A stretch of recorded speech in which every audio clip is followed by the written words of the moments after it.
Mission failed. The system abandoned me in this world. Meanwhile, my target, Willow, got engaged to her true love. She even humiliated me in front of the media, saying that it was my relentless pursuit that kept her from being with the one she loved. Everyone thought I would keep simping for Willow. And even the system believed I would go mad from unrequited love and eventually take my own life. But instead, I stood in front of the window of my company's CEO office, curved my lips into a smile, and said, "What a joke. For 4 years, I was Willow's simp, doing everything to complete the task. Willow, spoiled by my devotion, treated me like a dog. Now, I'm free again. Do I still love her? Now that the system's no longer holding me back. The weather's getting cold. Let Lou Corporation collapse." Chapter 1. For years after pursuing Willow, she got engaged to someone else, to humiliate me. She had Lou's father pay me an outrageous breakup fee of $800 million. Yes, $800 million, an absurdly high amount. Martin Lou sent me a message saying, "I'll give you $800 million, but leave my daughter forever." At a live press conference, she claimed to be a modern woman who should be with whoever she wants, saying she wouldn't give up on true love just because she had a boyfriend. The system informed me that my pursuit mission had failed, and I would remain in this world forever. Soon after, the system detached from my body, abandoning me as its host. But I wasn't sad at all. Instead, I looked at Willow on TV, smiling sweetly, and whispered to myself, "Now that the system's gone, it's time for me to act. The weather's getting colder. Let's bring down Lou Group." The system thought I had fallen for Willow. It assumed that once it stopped controlling me, I'd go mad with unrequited love and end up killing myself for her. But it never expected that, after leaving, I'd immediately start planning to destroy the Lou family. It's laughable. I had been Willow's simp for 4 years. Completing my mission, she became arrogant, treating me like a dog. Now that I was finally free, did she think I'd still love her? I'm not even going to bother with Willow. True to her word, Willow's assistant informed me just half an hour after the press conference that the $800 million had been transferred to my private account and I should sign and confirm the payment. The assistant was nervous, fearing I might go crazy in the moment. I smiled and said, "I'll sign it right away. Make sure you confirm the transfer with the bank. $800 million, not a penny less." The assistant froze for a moment after seeing my calm demeanor, then immediately handed me the paperwork. I signed quickly. Once the assistant left with the documents, I checked my phone and saw a message from Willow. It said, "Seriously, George, you really took the money? You have no backbone at all." I scoffed at the message, then quickly typed a reply. "How much is backbone worth? Why wouldn't I take the $800 million that fell from the sky? Do you think I'm as stupid as you?" After sending the message, I swiftly deleted her WeChat while she was still typing. Willow, the purebred idiot, thought I wouldn't take the money and would keep chasing her. She was sure I'd continue to beg her after rejecting the $800 million, but who knew I'd flip the script, take her money, and run. Laughing at the huge breakup fee that had just been deposited, I said, "With this $800 million, let's bring Willow and the Lou family down together." Chapter 2. Willow had previously promised Lou's father that I wouldn't take the money. She claimed the whole thing was just for publicity, getting attention for the Lou family, pushing them into the spotlight, and using the breakup to humiliate the Wong family. She believed the $800 million would eventually be returned to the Lou family intact. But then I stepped in, and without hesitation, took the money. Now, the hot search was dominated by the headline CEO drama, "Take the money, leave my daughter." And Lou's father no longer had the face to ask me for the money back. And I, with the bank card as my pillow, slept the best night I've had since coming into this world. At 8 in the morning, I woke up on time, and the gates of the Wong family mansion were crowded with reporters waiting for my interview. The entertainment industry's top actor and Lou's daughter were involved in this dramatic love story, and naturally, they needed me, the failed third party, to play the supporting role. So, as soon as I stepped out, a young female reporter, with a provocative look, interviewed me. "Mr. George, what do you think of Miss Lou's engagement with Mr. Ito? I heard that Lou's father gave you $800 million to make you break up with her. Would you continue to pursue Miss Lou for the sake of love?" I was just about to get into my car when I heard her question. I closed the car door that I had just opened, leaned against the luxury car, and smiled. "First of all, I wish Miss Lou and Mr. Ito a happy marriage. I, George, know how to let go and move on. I'm not interested in someone else's wife. Secondly, your second question is really funny. 800 million yuan or love? Only a fool would choose love, right?" As I was about to get in, the reporter suddenly shoved me against the car. She said, "So, Mr. Wong, are you admitting that you're not deeply in love with Miss Lou? You're just a greedy, materialistic man, huh?" The part of the car that protruded hurt my back, and my good mood in the morning evaporated. Looking at the relentless reporter in front of me, I sneered and said, "Your questions are really funny. If I say I won't keep chasing Willow, you'll call me a greedy, materialistic man. If I say I'll continue to pursue Willow, you'll call me a simp, shameless, ruining someone else's marriage. You've got both sides covered, haven't you? What school did you go to? Is this what your journalism professor taught you? I took off my sunglasses and fixed her with a sharp gaze. She looked guilty under my stare, and as she tried to say something, I interrupted her with a cold laugh. Are you a paparazzi from Hound Dog Media? Forgot to tell you, your company's big boss now is me. From today, you don't need to come to work anymore. Didn't you like being Makoto's dog? Let Makoto take you in then. With that, I pushed the stunned reporter aside, opened the luxury car door, and left. What I didn't know was that other reporters who were live streaming the event had recorded my entire exchange with the paparazzi. The comments section exploded, and netizens were shocked, flooding the comments. Did George take the wrong medicine? Why is he not being the loyal simp today, and suddenly acting like a CEO? Some people said, I don't think so. This might be his real personality. As the only son of Wong Group, how could he possibly be a simp?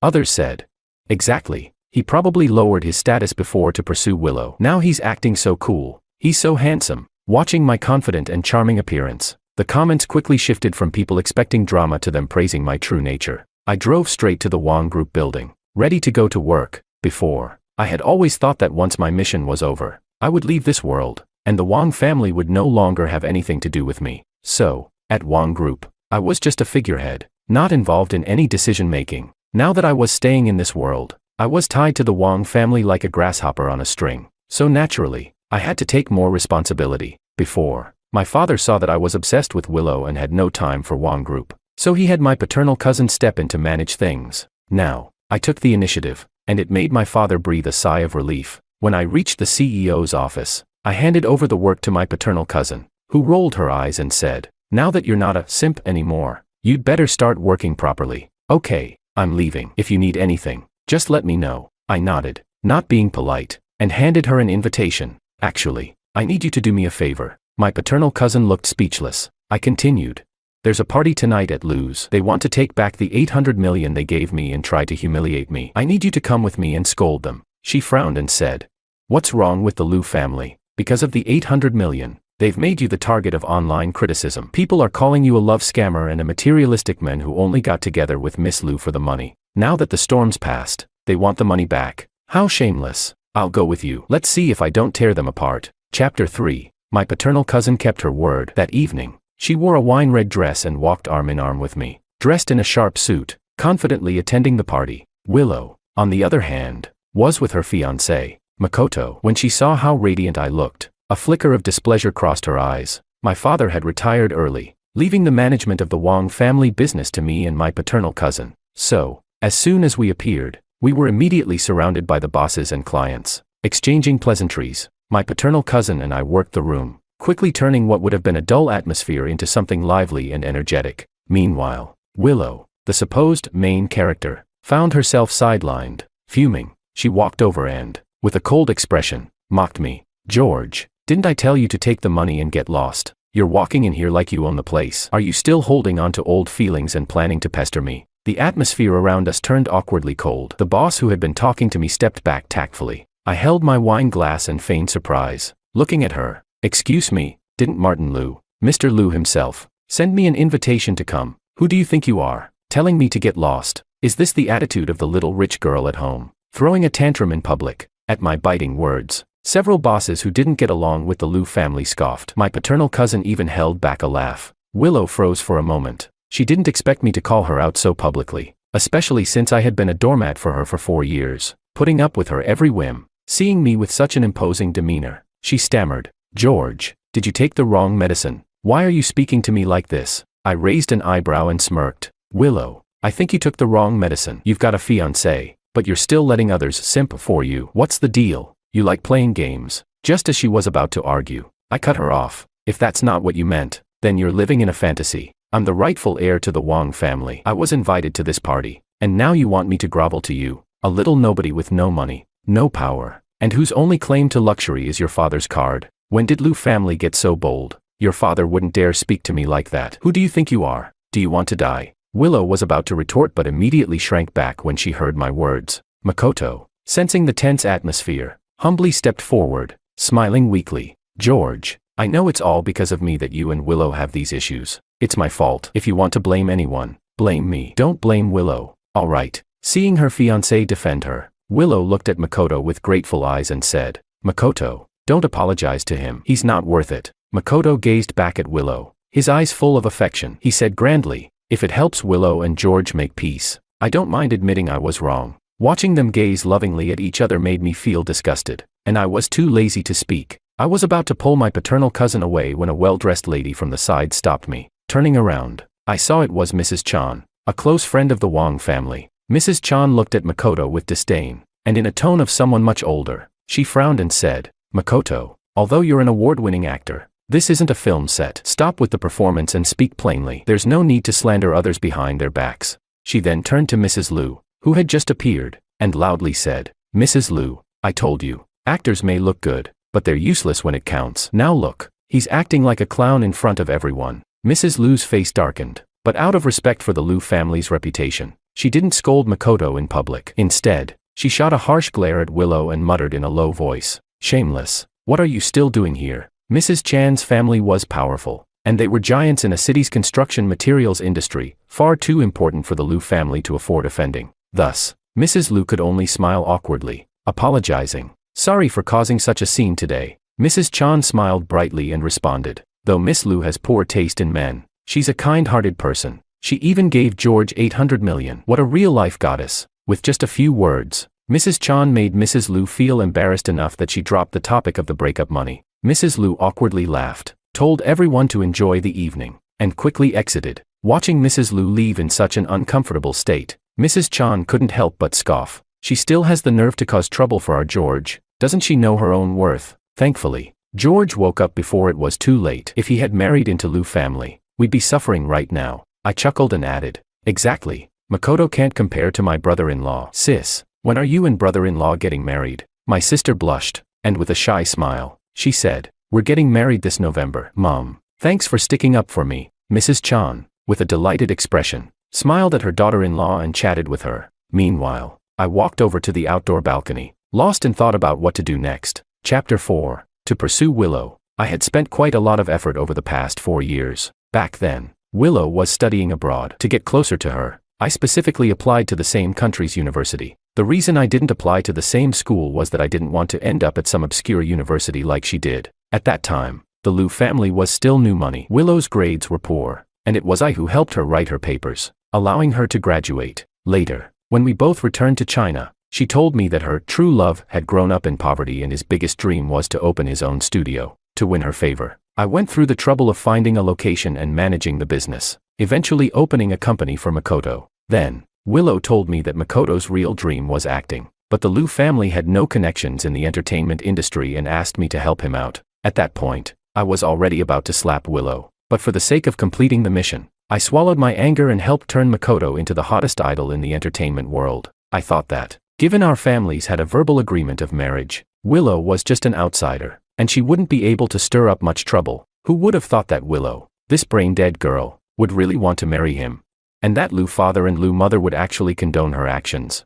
I was furious, slamming my fist against the railing. The protruding pattern instantly caused a sharp pain in my hand. A voice, tinged with laughter, spoke. Mr. Wong, be careful with your hand. I turned around to see a coldly beautiful young woman, with a smile playing on her lips. She appeared to be in her early 20s, dressed in a high-end black evening gown, exuding the grace of a refined lady. I furrowed my brow slightly, but addressed her politely. Miss Su, I don't think there's any cooperation between the Wong family and the Su family. What brings you to chat with me? Anna smiled, shaking her finger slightly, and looked me in the eyes with sincerity. Just because the Wong family and Su family didn't cooperate in the past doesn't mean we won't in the future. Mr. Wong, I remember that the partnership between the Liu family and the Wong family didn't end because of Willow's engagement. Since you seem to dislike the Liu family so much, why not consider cooperating with us, the Su family? Looking into her eyes, which sparkled with a teasing gleam, I skeptically asked, Miss Su, you seem too kind. Surely, you have something to gain from this. Just as Anna was about to speak, Willow suddenly appeared and interrupted with a shout.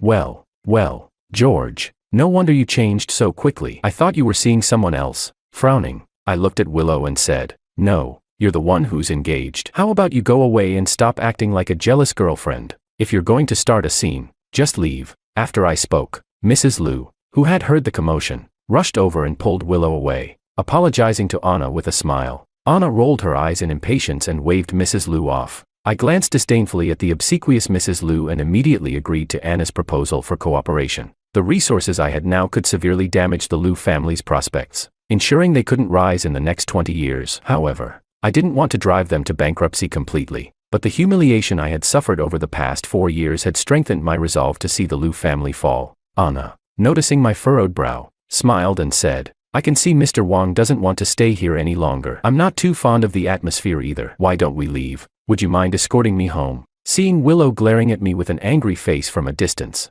I felt a wave of irritation. I swiftly pulled Anna into my arms, gave my sister a quick nod, and left with Anna in the luxury car. Chapter 5. When Anna and I were on our way home, paparazzi managed to snap a few photos of us. A week after the party, the photos were posted online by some gossip accounts. The rumors said that I had already been seeing Anna while I was still with Willow, and that I had intentionally made Liu father force me to leave, in order to extort 800 million from them. The comment section was flooded with discussions. Some said Anna and I made a perfect couple, while others called me a scumbag who was only after money and emotions. There were also some more rational commenters, pointing out that as the heir to the Wang family, with assets far greater than the Liu family's, there was no way I would do such a thing. If anyone were to do it, it might be someone like Makoto, born of humble beginnings, a so-called phoenixman. The situation soon involved the current best actor in the entertainment industry, and before long, Makoto's fans arrived at the battlefield, fiercely battling with netizens. I sat in my office, sneering at the gossip accounts who had posted the photos. Makoto's methods were truly amateurish. Did he really think that by hiring some people to take a few photos and spreading rumors about me, he could bring me down? Or did he believe that I, just like other actors or celebrities, would crumble from a mere scandal? The so-called best actor certainly didn't have much of a brain. I coldly laughed and dialed the internal line for Wang Corporation, asking the head of the PR department to come up. Before long, another gossip account leaked a new story, claiming to have evidence of a certain male actor, named Ito, bullying students in high school, and offering to take 20 million in exchange for silence. Since this account had previously exposed several true scandals involving top-tier stars, the topic of Ito bullying in school quickly surged to the top of trending searches, with everyone guessing who it could be. Some guessed it was Makoto, only to be immediately rebutted by his fans. Our brother has been an exemplary student since childhood and worked hard to become the best actor. He had no time to bully anyone in school. Others said, "Exactly. I seriously suspect you're fans of a rival. There are plenty of male actors with the surname Ito in the industry, so why single out our brother Makoto? How ridiculous. Now that we see Makoto is about to win the rich and beautiful girl and reach the peak of his life, you all want to throw mud at him. Go away." The netizens who were rebuked fell silent, realizing they had made wild assumptions and had been roasted by the fans. Little did they know, they had actually guessed right. 5 hours later, the gossip account, seeing that Makoto's studio hadn't contacted him, immediately announced that they would expose more details. They revealed that the bullied student, after transferring schools, had suffered severe depression due to the long-term bullying, eventually jumping to her death. The public was shocked. This was an indirect case of bullying leading to death. It was now a matter of human life, and more people began to speculate about who the bully could be. I sat back in my office, casually chatting with Anna, not bothered by it at all. The young lady seemed to have gone a bit mad recently. Ever since she mentioned collaborating with me at the Liu family's house, she had been coming to Wang Corporation every day to chat with me. So, when Makoto stormed into my office, I was still leisurely discussing a puzzle with Anna. Seeing Makoto, who had always been polite and well-mannered, now glaring at me, I found it rather amusing. He furiously asked,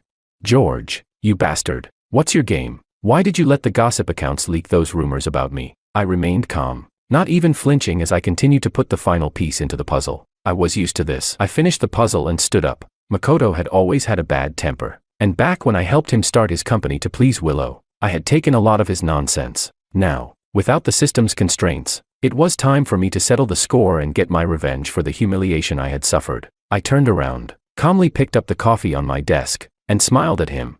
"Mr. Ito, care for a cup of coffee to soothe your throat?" Makoto's anger grew even more intense, as everyone knew that he was allergic to coffee. Seeing him on the verge of exploding, I stopped teasing him, sitting back on the desk with my coffee, smiling as I said, "What do you mean? You made a mess back then, and I cleaned it up for you. I made you famous. Now, I don't want to help you anymore. I want to ruin your career. Any problems with that?" Makoto was speechless. because he indeed started out under my Wong Corporation's entertainment company, but after becoming famous, he had terminated his contract with us and went off to start his own career. I had also helped him handle the school bullying incident. The student he had bullied committed suicide, and when her brother came to collect her belongings, he discovered that his sister didn't die from stress caused by studies, but from bullying by Makoto. At the time, her brother came looking for him, and Makoto's idol drama was airing. Willow had called me impatiently from a bar, asking me to take care of it. I did resolve the situation, but they didn't know how I did it. Now, with my mission failed,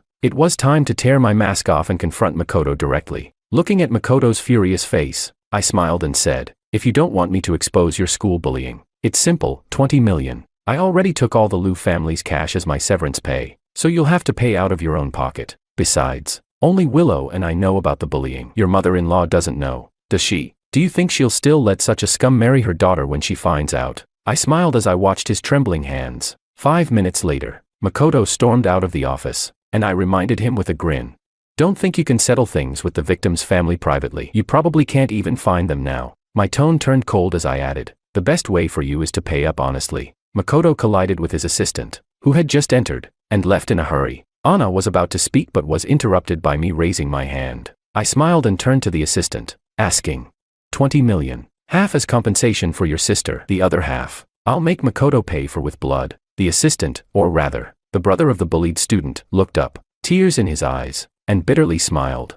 20 million plus a life. This delayed justice. My sister should be happy about it. Seeing his sorrowful expression, my mood darkened, and I sighed deeply. I had originally planned for the mission to succeed, and before leaving this world, I would arrange for him to become the vice director of Wong's procurement department. Years later, he would rise through the ranks and challenge Makoto. This was the plan I had proposed to him when Willow asked me to handle the matter. He had agreed without hesitation. But now, with my mission a failure, this would happen earlier than expected. At least the wheel of karma keeps turning, and no matter how much money or power Makoto has, he can't escape the consequences. The victim's soul can now rest in peace. Chapter 6. After comforting him for a while, the assistant's mood had calmed down considerably, and with a forced smile, he returned to his work. I turned around and saw Anna leaning against the sofa with a teasing smile, saying, "I didn't expect it, Mr. Wong. So young, yet you've already mastered all 36 stratagems for dealing with people." I shot her a glance and tossed the file that the assistant had brought me in her direction, saying, "Miss Su, please hurry up and review the contract. Once you're done, sign it and leave." Anna pouted, shaking her head, but she didn't stop moving her hands. Quickly flipping through the document, she pointed out a few issues in the contract and started discussing them with me. Makoto, after thinking it through, still valued his marriage with Willow. In the end, he decided to pay me the 20 million, but, in order to maintain his image, he had spent almost all of his salary on luxury cars and expensive items to maintain appearances, leaving him with hardly any money. With no other choice, he had to sell the company I had set up for him, and coincidentally, it was sold for exactly 20 million. On Monday morning, I grinned as I saw the 20 million deposited into my bank account, and turned to the assistant beside me with a smile.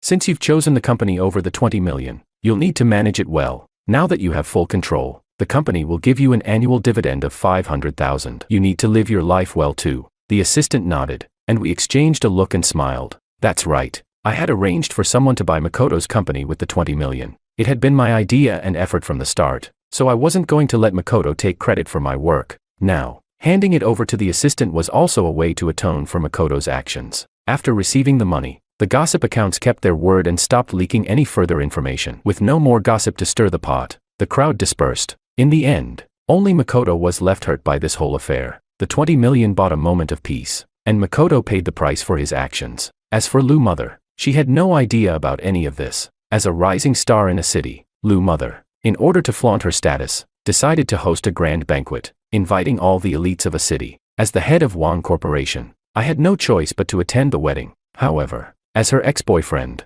attending this wedding felt somewhat inappropriate. Before I could hesitate too much, Anna's invitation arrived. She snuck into my office just before closing time and, by the time I was about to leave, practically forced me to accompany her to try on dresses. I frowned at the mirror, seeing Anna dressed to the nines, and said, "Wait a minute, this is a bit too extravagant, isn't it? Whose wedding is this? Are we really doing this? What if people start talking?" Anna turned her waist with a smile and said, "With the 800 million you took, and now with Wong Corporation thriving under your leadership, You're already the center of attention wherever you go. People will talk either way. Rather than that, why not bring me along and let them talk even more? I thought about it for a second and nodded, agreeing with her. After Anna finished trying on her dress, she asked me to help her choose shoes and jewelry. After a whole series of fittings, Anna was dazzlingly beautiful. On the day of the wedding, Anna, wearing an extravagant gown, took my arm and smiled as we greeted the media waiting at the door. When Willow saw Anna, who was dressed even more stunningly than herself, her face turned red with embarrassment. Anna and I exchanged a glance and smiled happily. With that smile, all the humiliation I had endured over the past 4 years from this pair of dogged lovers vanished in an instant. As expected, the trending topics that day were lively. Not only were there photos of Willow and Makoto, but also of Anna and me, with Anna holding my arm and greeting the reporters in her luxurious attire. The top trending photos, aside from Makoto and Willow's wedding dress shots, were the ones of Anna and me, showing us laughing and greeting the press. Everyone said that Anna and I were a perfect match, both heirs to powerful families and well-suited. We looked much more compatible than Willow and Makoto. Of course, there were Makoto's fans throwing a tantrum in the comments, but they couldn't stop the majority of netizens, who praised us while criticizing Makoto and Willow. The appearance of Anna and me together led to speculations that Wong Corporation and Su Corporation might be planning a merger, or even a family alliance. As a result, both Wong and Su Corporation stocks saw a slight rise. Chapter 7. In order to surprise the Liu family and Willow, Anna mischievously scheduled the signing ceremony for the collaboration between Wong and Su Corporations an hour after their wedding. After this signing, the cooperation between the Liu and Wong families would be completely terminated, and the official partnership between the Su and Wong families would begin. The conditions Su offered were extremely generous, including sharing several key patents with Wong Corporation for free. Wong's executives immediately agreed to my proposal without hesitation, choosing to end their partnership with the Liu family. After all, the previous collaboration with the Liu family had brought no benefits to Wong, and it had felt like constantly pouring money and connections into a bottomless pit, with no return in sight. At the negotiation table, Anna didn't even bother to change out of her wedding dress. When the final signature was placed on the document, Anna smiled and exchanged a glance with me. She said, "From now on, Su and Wong are tied together like ants on a single rope." I smiled as I took her hand and replied, "Then let's wish for a fruitful partnership between Wong and Su." The official Weibo accounts of Wong and Su Corporations released the news of the signed agreement immediately, with a photo of Anna and me locking eyes placed at the top of the post. Thanks to the buzz surrounding Willow's wedding, our collaboration quickly hit the trending topics, attracting countless onlookers. People began to compare Anna and me with the newlyweds, and as always, comparisons created criticism. Netizens quickly started to comment, "George and Anna make such a perfect match. I can feel the powerful synergy just from their handshake. It's like a battle of equals. Right, they have such a strong couple vibe. Compared to them, Willow and Makoto are so off. Makoto looks like a clown, all show with no substance, and Willow seems like a fallen rich girl." Anna, sitting in my office chair, read aloud the comments from the trending topics, her peachy eyes blinking as she smiled and leaned closer to me, asking, "See, they all think we're a perfect match." I was focused on a contract with the Chan family when I heard her. Without looking up, I slapped a contract on the desk and said, "Miss Su, if you're so free, why don't you help me review this contract?" Anna pouted and replied with mock innocence, "I'm just a rich young lady, and you don't pity me at all. You want me to work, and on top of that, it's legal work. How would I know how to do that?" I didn't even raise my head. "Don't think I don't know you graduated from the law school at Cambridge. Since you're in my office, you'll have to do the work properly." Seeing her attempts to charm me fail, Anna finally begrudgingly started working. Amidst my busy schedule, I looked up and saw Anna resting her chin on her hand, deep in thought. For a moment, I was entranced. When Anna wasn't speaking, she really was quite beautiful, with a classical, gentle air about her. But just as quickly, Anna noticed me looking up at her and tilted her head toward me. Before she could start talking again, I emotionlessly threw a stack of files at her, successfully silencing her once more. Chapter 8. When the Liu family realized I was about to end our cooperation, they didn't initially react. They thought their company was mature enough that losing Wong's support wouldn't be a big deal. At worst, they'd lose some money, but when Wong finally assessed the joint projects and brought our team back to the company, they were horrified to find that, over the years, 2/3 of Liu's projects had come from Wong. And even the new clients they had acquired in recent years were introduced by Wong. The profits that Liu enjoyed were actually the result of Wong Corporation's discounts, which had allowed them to thrive in the market. Without Wong's support, Liu's family had no power, no influence, and in the competitive world of a city's elite, they were nothing. The lack of Wong's proprietary technology caused multiple issues with their projects, and many clients, dissatisfied with the progress, terminated their contracts and turned to sue corporation instead. Even the finance department had reported to Mr. Liu that the company's accounts were draining, with no new income coming in. At this rate, the company could only last another 3 months, and all of Liu's liquid assets had been used to pay for my breakup fee. In other words, unless Liu found some new investors or partners, they were on the verge of bankruptcy. Now, the Liu family was desperate. Mr. Liu, along with Mrs. Liu and their daughter, came to my office to apologize, but they were stopped by security at the gate. I stood in my CEO office, looking down at the anxious Liu family below, and sneered. Anna, standing beside me, handed me a cup of coffee and hummed. "How does it feel now?" "Pretty satisfying, right?" I took the cup, sipped it, and closed my eyes slightly, savoring the rich aroma. I replied. "It's satisfying, but not enough." Anna laughed and turned to walk away. "Not enough? Well, Sue still has some leftover bits from the Liu family. Do you want them?" I raised an eyebrow and met her gaze. "I'd love to. The more, the better." So, 1 week after the end of Wang and Liu's partnership, Liu was exposed for tax evasion. At the same time, a large safety hazard was discovered in one of their independent projects, which was immediately shut down. Liu family was fined heavily, and their stock plummeted. Anna and I, with a little more maneuvering, succeeded in driving Liu family into bankruptcy. Just the day after Liu's bankruptcy, the news of Makoto's school bullying was exposed. And under the gaze of many, Makoto was escorted out of the Liu mansion by the police, handcuffed. The shine of the handcuffs illuminating the tragic path of the girl who had fallen into severe depression and taken her own life because of his bullying. 1 week after Liu's bankruptcy, the court began to liquidate their assets to cover the huge debts the Liu family owed. I was sitting on the couch in my apartment when I saw Willow's heartbroken face on the news, her assets being auctioned off. I couldn't help but laugh. Anna, wearing matching couple pajamas, snuggled up to me and pointed at Liu's mansion, saying, "Darling, how about we buy this house and hold our wedding here? What do you think?" I laughed. "You're too bad," Anna snorted. "Two different types of people can't share the same bed. There's no way you didn't enjoy seeing Willow like that." As she spoke, she straddled my lap. At that moment, I stopped laughing and said, all right, I admit it, I'll buy it. But let's take a break first," she pouted. "Since we got married, you've only wanted me less than 10 times. What's wrong with you?" I stared at her, speechless. "We just got our marriage certificate yesterday. Can you give me a break?" Epilogue. It wasn't until later that I found out. Anna had liked me for a long time. Our meeting was no coincidence. The truth came out during a family dinner at the Wang household. I attended with Anna, and my paternal cousin and her husband were there as well. When my paternal cousin's husband saw Anna holding my hand, he burst out laughing and said, "Congrats, Junior, you finally found happiness." Anna tucked her hair behind her ear, then linked her arm with mine and sighed.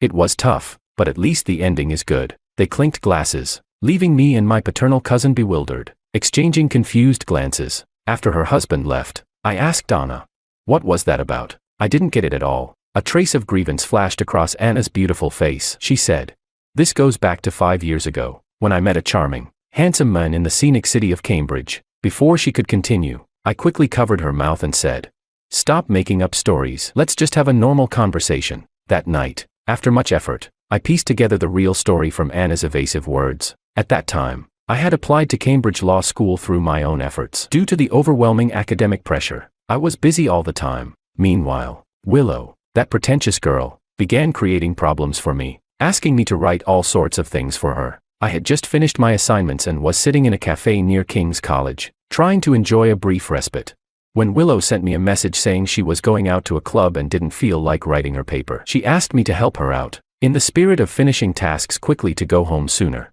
I cursed and opened my laptop to write her paper in a hurry. Just then, Anna walked in and saw an Asian guy grinding his teeth, furiously typing away on the keyboard, muttering to himself. She approached, and when she heard the familiar language, she realized what I was saying. "Willow, that pretentious bitch, thinks I'm her tool. Huh? She's out partying, while I'm stuck writing her paper. Fine, I'll write it. But every word I write will curse her to live one less year. I'll write her to death." Anna covered her mouth and laughed quietly, ordering a coffee, and then sat next to me, watching me angrily type for half an hour. After finishing the paper, I sighed with relief, took a sip of my coffee, but it had gone cold. I cursed again and left in a huff. Later, she bumped into me on the bridge over the Cam River, where I was on the phone, visibly angry. At that time, I had been running around trying to start a company for Makoto, negotiating with clients, arguing with employees, and still getting nothing in return. Seeing me curse so vividly, She was actually a little moved. She said she had never seen a man curse so creatively, going for an hour without repeating a single word. As someone who loved to talk, she thought maybe if she ever got bored, she could have a cursing contest with me to vent her frustrations.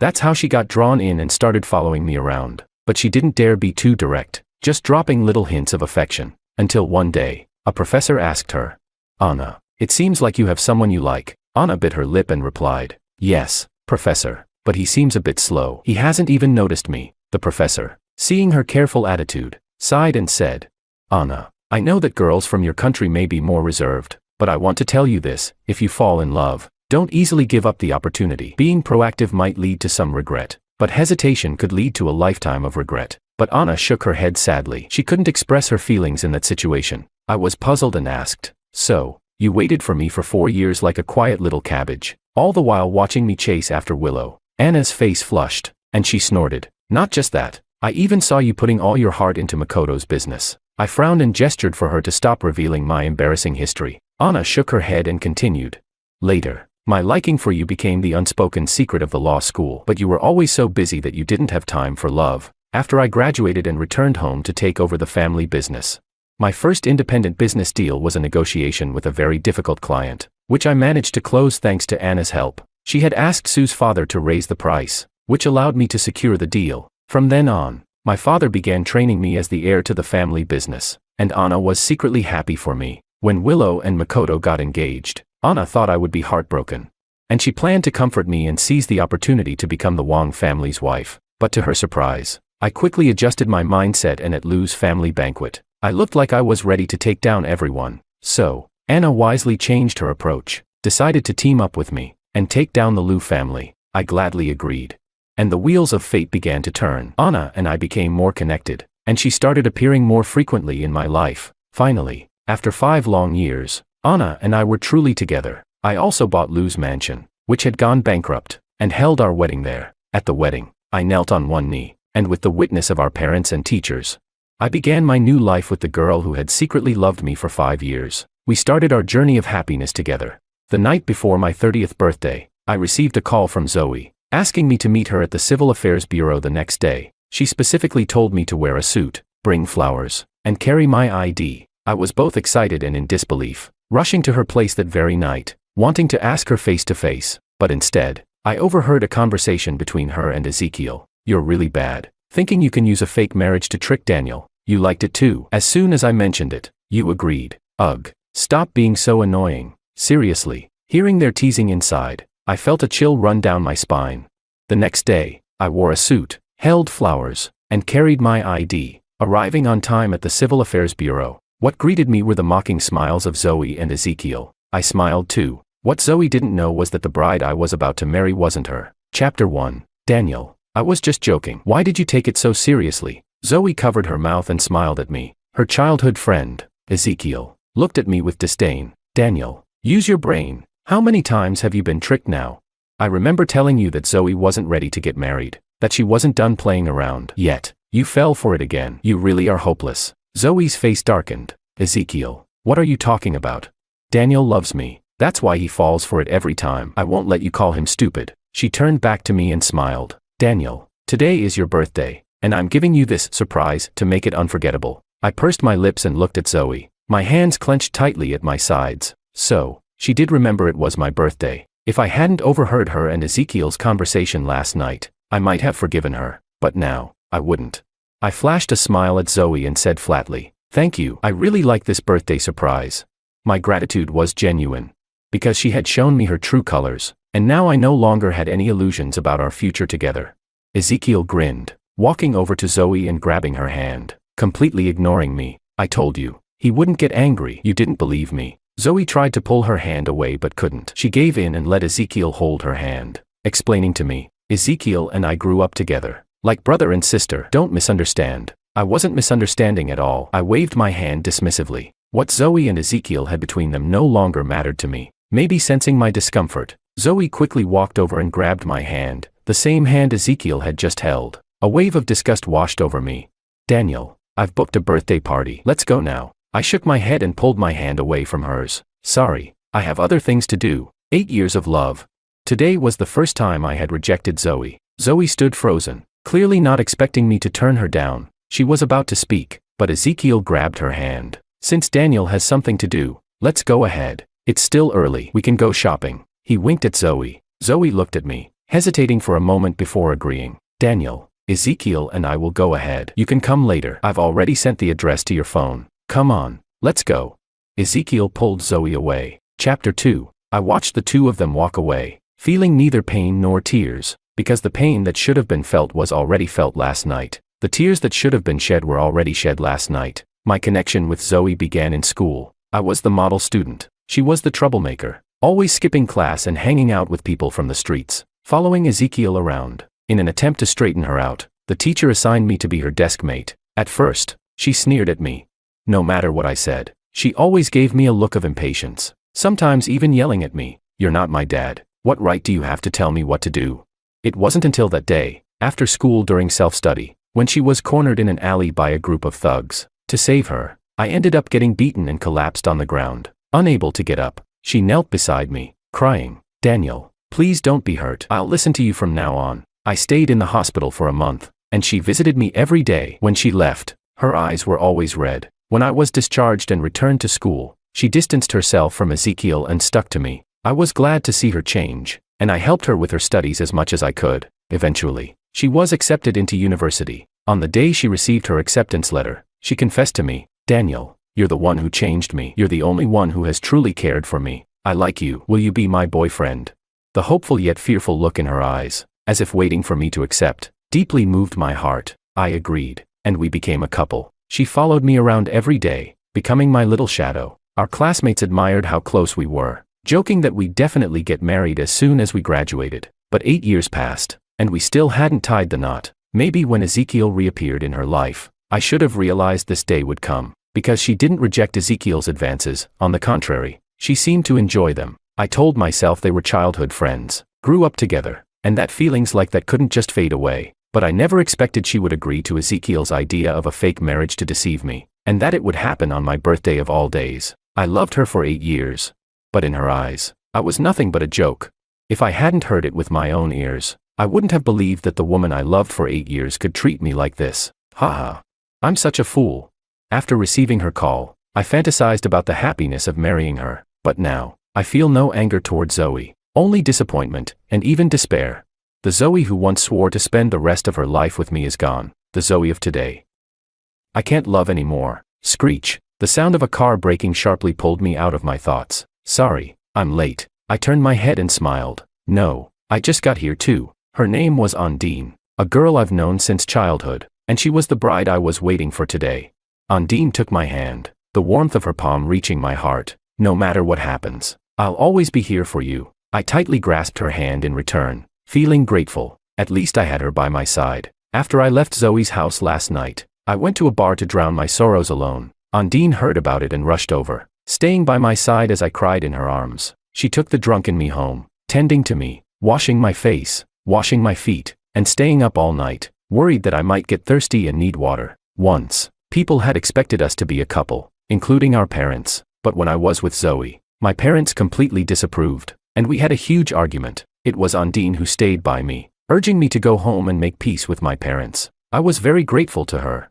But because Zoe was jealous, I gradually reduced contact with Ondine. For the 8 years I was with Zoe, every time I was heartbroken or had a fight with her, Ondine was always the first to show up, comforting and advising me. But I never truly noticed how much she cared for me. It wasn't until last night that I suddenly realized the person who loved me the most had always been by my side. Chapter 3. Darling, let's go get our marriage certificate. I looked at Ondine and gently said. Ondine's face flushed, and she shyly lowered her head. Hubby. After we got the marriage certificate, I received a call from Zoe. Daniel, are you done? I looked at the fresh marriage certificate in my hand. My heart filled with joy, and my voice couldn't help but carry a cheerful tone. Yes, I'm done. Then hurry up and come. Don't keep Ezekiel and me waiting. Zoe spoke as though she were giving orders, completely unconcerned with what I was doing. When I hung up, Ondine smiled. Go ahead. I'll head home first. I knew she didn't want to make things difficult for me. How could I possibly take this thoughtful girl for granted? I tightened my grip on Ondine's hand and spoke firmly. You're coming with me, with Zoe. I no longer wanted to delay things. It was also to declare that my partner now was Ondine. When Zoe saw Ondine, Her face visibly darkened. Why is she here? Zoe looked at me, her tone questioning. I replied calmly. Today's my birthday. I invited her. Zoe pursed her lips. Daniel, are you still angry because I tricked you today? So you brought her here to spite me. You're thinking too much. Before I could speak, Zoe continued. Daniel, I know I was wrong. I apologize, but I don't want to see her here. You can ask her to leave. I hardened my expression. Not possible. You. Zoe was furious. Ezekiel shot me a disdainful glance. Daniel, I didn't expect you to be so petty. Zoe already apologized. And you're still holding a grudge. You're 30 now, but still acting like a child throwing a tantrum. I can't believe Zoe made such a mistake. I feel sorry for her. I sneered. So, what are you trying to say? That I'm not worthy of Zoe? That I should break up with her? That way, you two can be together openly, right? A flicker of panic passed through Ezekiel's eyes. I don't know what you're talking about. My expression turned more mocking. You know very well. Daniel, you're going too far. Zoe shouted at me. Ezekiel is just speaking the truth. What's with your sarcastic tone? I scoffed and didn't bother explaining. I simply grabbed Ondine's hand and sat down. Zoe finally sensed something was off and softened her tone. Daniel, I know you're angry. I promise there won't be a next time. We'll be fine from now on. Wait until next year, or maybe the year after, and I'll marry you. I've heard this countless times before, but not once did it come true. You're right, there won't be a next time. I took out the marriage certificate and placed it on the table, looking directly at Zoe. Because I've already married Ondine. Crash. Zoe stood up in shock, knocking the dishes off the table. Daniel, how could you get married? And to her? Who gave you permission? She practically shouted. I looked at her calmly and asked, marriage is my business. Don't I get to make the decisions? What about me? Zoe raised her voice. What about the vows we made? That we'd spend our lives together. Have you forgotten? You married her, and now I'm left alone. What should I do? I corrected her. You're not alone. You still have Ezekiel. I'm making it possible for you two to be together openly. Don't thank me. A flicker of unease flashed across Zoe's face. Daniel, you misunderstood. There's nothing going on between me and him. Ezekiel coldly interjected. Daniel, don't drag me into this. Still denying it. I gave them a cold, indifferent look. I originally wanted to give them face, not wanting them to keep treating me like a fool. I turned to Ondine and said, wait outside for me. I'll be out soon. I didn't want her to hear the ugly words I was about to exchange with Zoe and Ezekiel. Afraid of tainting her ears with this mess. Once Ondine left, I took a deep breath and stared coldly at Zoe and Ezekiel. Last night, you two were laughing and joking in the room. Weren't you happy and thrilled? Why pretend like it doesn't matter now? As soon as I finished speaking, Zoe's eyes widened in disbelief. How did you know? Then, her eyes filled with panic. No, you don't understand. Let me explain. It's not what you think. Enough. I interrupted her coldly, my expression darkening. Zoe, how long are you going to keep treating me like a fool? Explain. What's there to explain? When you decided to deceive me with a fake marriage, why didn't you think about explaining? If you truly cared about me, you wouldn't have done this. The more I spoke, the louder my voice became, and by the end, I was almost shouting. All the frustration and anger I had bottled up exploded. Zoe's face turned pale.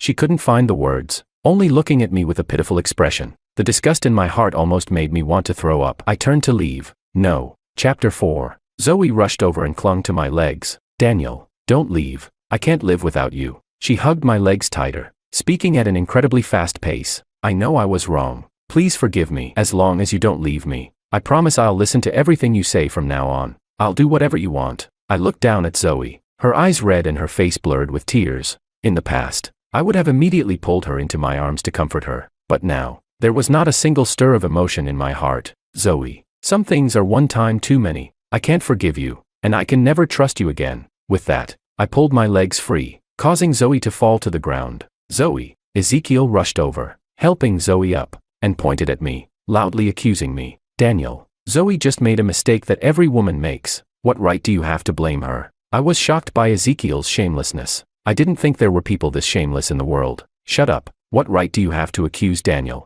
Zoe shouted at Ezekiel, even slapping him across the face. It's all your fault. If you hadn't been constantly flattering me, Daniel wouldn't have left me. You ruined everything. Give me back my happiness. Zoe seemed to have lost her mind, waving her long nails and scratching at Ezekiel's face. Zoe, calm down, Ezekiel shouted while dodging, his face now marked with 2 deep scratches from Zoe's long nails. I ignored their commotion and quickly walked out of the private room. When I stepped out, Ondine, who had been waiting outside, immediately let out a long sigh of relief, clearly worried. The noise inside was so loud. Are you all right? I shook my head. I'm fine. It's none of my business anymore. Are you really okay? Undine grabbed my hand in concern, offering warmth. I smiled at her. Of course. Just some of our business. We've already gotten the marriage certificate. Now the next step is to plan the wedding. Also, we need to build our love nest. Undine shyly lowered her head. I'll listen to you. I tightened my grip on her hand. At this moment, my heart was full of sweetness,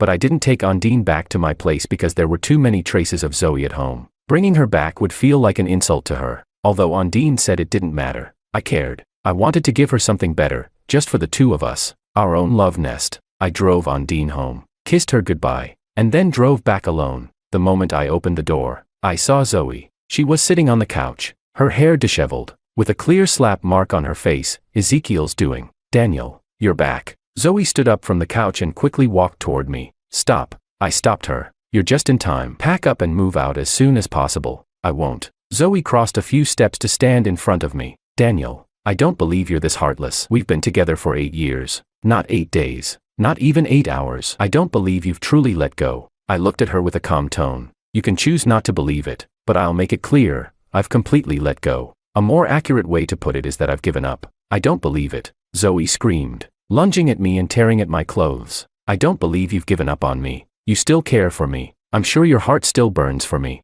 I'll prove it to you. I stood still, letting her tear at my clothes, revealing the scar on my chest. It was from the time I saved her from a thug many years ago. Zoe's eyes immediately filled with tears. She reached out to gently touch the scar. Daniel, I've never forgotten what happened that year. For a moment, my gaze faltered, but I quickly returned to indifference. So what? To prove that I still love you, that you're the most important person in my heart. Zoe raised her head, her expression passionate. In contrast, my reaction was completely calm. Really? But that's all in the past. Time can't be reversed, and people can't go back to who they once were. Just like the old Zoe, she's never coming back. No, she can come back. Just say the word. Zoe became more agitated, her eyes fixed on me. Pack your things, or I'll do it for you. I put on my clothes, covering the scar, and responded to her with cold words. Zoe collapsed helplessly to the ground. That night, Zoe left, carrying 2 large suitcases of her belongings. Glancing back 3 times as she walked out, her eyes were full of longing and reluctance. I remained unmoved. The moment her feet stepped out the door, I reached out and shut it. Then, I heard crying from outside the door. I took out my phone and blocked Zoe's number. This time, I was really done with her. 8 years of emotions, with laughter, tears, and sweetness. I had built up so much inside. With her departure, I was finally free. The next morning, I called the furniture store and replaced all the furniture in my house with new ones. Then, I picked up Undine, and we found a renovation company to personally design our future love nest. Daniel, when do you think our wedding should be? During lunch, Undine tilted her head and asked me. I took a tissue and gently wiped the crumbs off her mouth, smiling indulgently. At least in 3 months. The house renovation takes time. Even after the renovations, we can't move in immediately, even if we use the best materials. Undine held my hand. Actually, the house doesn't need to be renovated. I don't mind, but I mind. I want to give you the best. I pulled Undine's hand and kissed it. We can't be idle during this time. We need to take wedding photos, visit our parents, and notify our friends and family. All of that takes time. Undine nodded enthusiastically, her face full of happiness. After lunch, Undine and I went to a nearby bridal store and scheduled a time for our wedding photos. In the days that followed, I balanced my busy work with planning the wedding with Undine. Though it was tiring, it was so fulfilling. My smile became more and more frequent. My colleagues were all curious. I smiled and mentioned that I was getting married soon. They congratulated me, and one female colleague asked, "Is it that girl named Zoe? I saw you with her last time." Hearing Zoe's name again, I felt no disturbance in my heart, answering calmly, "No, it's the silly woman who has been by my side all along, never leaving me." My colleagues noticed something was off and didn't ask further. They just laughed and reminded me not to forget the wedding invite, promising they would attend on time with a big red envelope. At that moment, the manager walked over. "Let me introduce a new colleague." I looked behind the manager, and to my shock, it was Zoe. Chapter 5. Daniel, please show the new colleague around, the manager said. Before I could find an excuse to refuse, Zoe quickly walked up to me, bent down, and bowed. "Master, please take care of me from now on." She straightened up, flashing a radiant smile. I furrowed my brows, glanced at the manager and the surrounding colleagues, nodded, and didn't say much. "All right, everyone, back to work." The manager clapped his hands and turned back to his office. "Master, What should I do? Zoe clung to my side. I pointed to the desk next to me, adopting a businesslike tone. I'll give you some materials. Please review them and organize them for me. Zoe's eyes dimmed for a moment, but she quickly regained her composure. Okay, thank you, master. After work, Zoe continued to cling to me. I was becoming increasingly impatient. Zoe, what exactly do you want? She carefully looked at me and softly said, I just want to be with you. I took a deep breath. Zoe, I don't have any relationship with you now. I don't care where you work, and I don't want to. But since you're here in the company, I suggest you do your job well. That's the only piece of advice I have for you. Also, during work hours, I won't mix personal feelings with my work, and I won't look at you through colored glasses. But after work, my personal time is mine. Please respect that. Zoe's eyes turned red.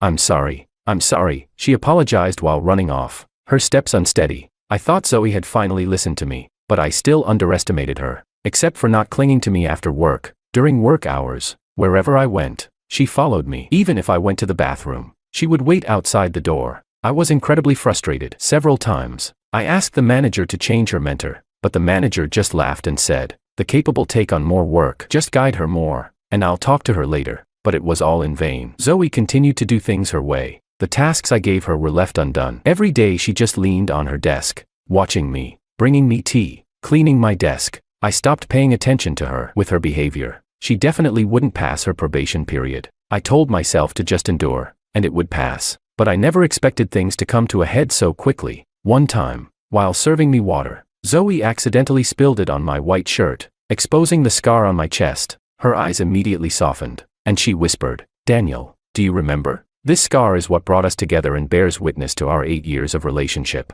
It connects you and me. As long as it's there, our feelings won't disappear. I looked down and replied indifferently, it's just a scar. I'll get rid of it at the hospital tomorrow. No. Zoe suddenly threw herself at me, looking at me with pleading eyes. Daniel, please, don't. I can't live without it. I pushed her away. The scar belongs to the past, and my past is dead. Besides, Ondine doesn't like it. As soon as I finished speaking, Zoe's body shook violently, and her face turned as pale as a ghost. Daniel, are you really going to push me to the point of death?